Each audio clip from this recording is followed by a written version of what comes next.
விழுப்புரம் மாவட்டம் விக்கிரவாண்டி அருகே கள் பானைகளை சிலர் உண்டிக்கோல் வைத்து உடைத்த காட்சிகள்தான் இவை. பூரிகுடிசை கிராமத்தில் 100க்கும் மேற்பட்ட பனையேரி குடும்பத்தினர் வசித்து வருகின்றனர்.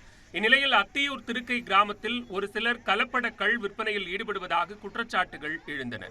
அங்கு சென்ற பனையேரிகள் கலப்பட கல்லை கீழே கொட்டி அழித்தனர். மேலும் கலப்பட கள் விற்பனைக்கு காவல்துறையினர் உடந்தையாக இருப்பதாக அவர்கள் குற்றம் சாட்டியிருந்தனர். இந்நிலையில் பூரிகுடிசை கிராமத்தில் பனை மரங்களில் கட்டப்பட்டிருந்த கள் பானைகளை சிலர் உடைத்த காட்சி வெளியாகியுள்ளது.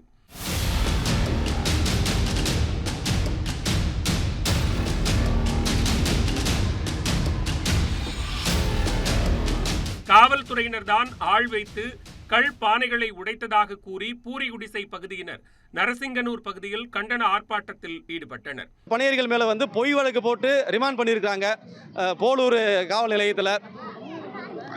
இந்த வன்முறைகள், இந்த வெறியாட்டங்கள், காவல்துறையின் வெறியாட்டங்கள் தொடர்ந்து நடைபெற்று வருகிறது. இதை கண்டித்து நாங்கள் எங்களுக்கு நீதி கிடைக்கும் வரை காத்திருப்பு போராட்டத்தை அறிவித்திருக்கிறோம்.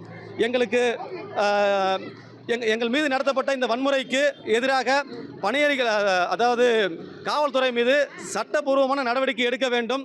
அவர்களிடம் போலீசார் பேச்சுவார்த்தை நடத்தினர். 100க்கும் மேற்பட்டோர் போராட்டத்தில் ஈடுபட்டதால் பரபரப்பு ஏற்பட்டது.